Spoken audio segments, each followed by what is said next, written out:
You have to back off. You don't have any money. Like if you and I spent too much, there was a limit to how much we could spend, and countries had a limit. But this bizarre system came about where we were allowed to print as much money as we want, and the world was willing to take it. So our chief export became our dollars. So the jobs followed our dollars. And then, of course, we added to the mess by overtaxing and overregulating, and all of a sudden we were no longer competitive. And we had more inflation here. We were printing all these dollars, and because of the inflation, it was difficult to keep up with the price of labor and all the commodities. And this is all getting worse. You can't solve that problem until we live within our means. And we have to yield to this temptation to just keep borrowing. The country borrows as a whole. Our government borrows. We're deeply in debt. But we as individuals have done the same thing. The American people have $900 billion of credit debt. But that goes along with the debt in the banking system and in the financial markets as well as our country. You can't solve that problem until you deal with the currency itself. And this is the reason I talk about the Federal Reserve a lot and why we have to have a backing to the currency. We have to have the dollar convertible into something. This is what the founders knew and understood because of the runaway inflation of the continental dollar. And they said no more printing money, no more emitting bills of credit is what they talked about. The Constitution still says that. Only gold and silver can be legal tender. We as a nation cannot solve these problems until we restrain the paper machine. Now, what they would like to do is discredit me and others and you that would believe this and say, what do you want to do? Go back to the gold standard.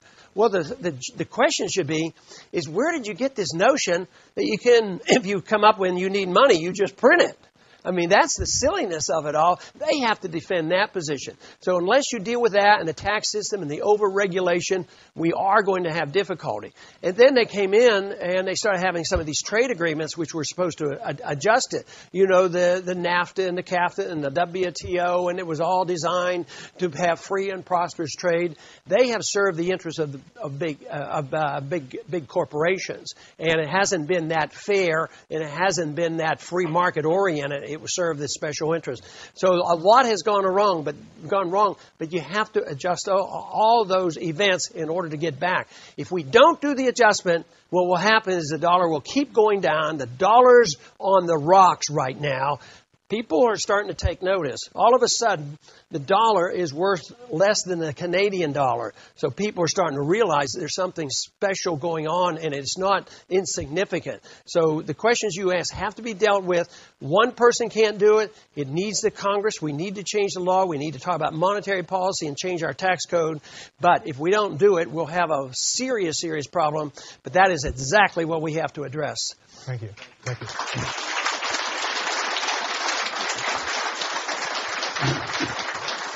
Dr. Paulun, you talked about the economy here with that gentleman's question. In today's Times in London, published in London, the headline said, living standards outstrip those across the Atlantic for the first time in over a century. That was in today's Times paper in London. The first paragraph, living standards in Britain are set to rise above those in America for the first time since the 19th century, according to a report by the respected Oxford Economics Consultancy. Your reaction to this? This is exactly what we could predict it would happen. We've been living on borrowed money and borrowed time. The world finally got sick and tired of holding too many dollars and are dumping dollars. That means our cost of living is going up. Salaries may creep up a little bit.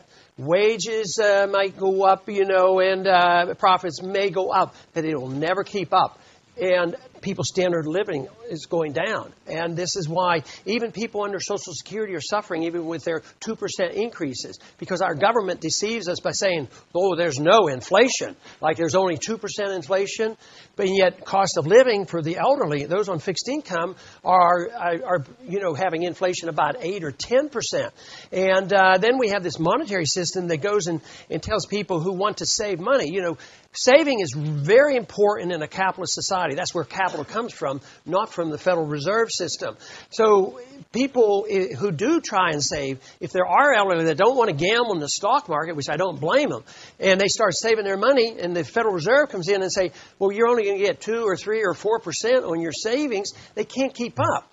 And a characteristic of the destruction of a currency is the middle class gets wiped out. And look at the third world nations of the world. In Central America, even in Mexico, there's a small middle class.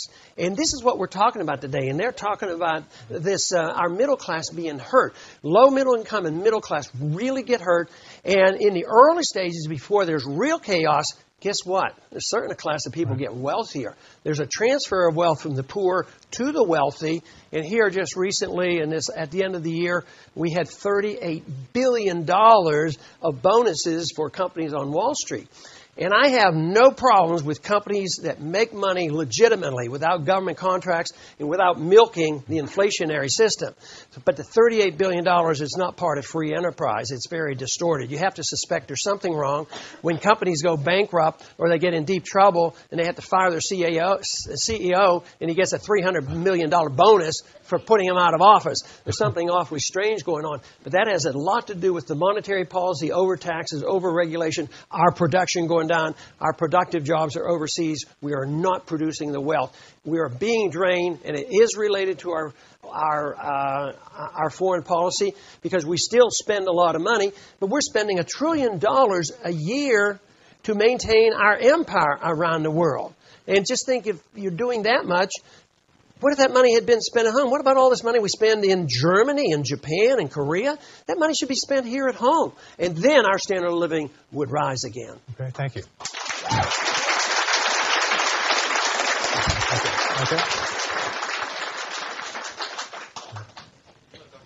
Hello, Dr. Paul. I have two questions for you. One is a comment on something that John McCain recently said, that he doesn't care if we're going to be in Iraq for another 100 years. I am an American that really wants us out of Iraq, and I think people are looking for an answer, and yet I look at Obama wanting to leave the permanent bases in Iraq, and it seems like a disconnect, and I'd like your comments on those two. You know, there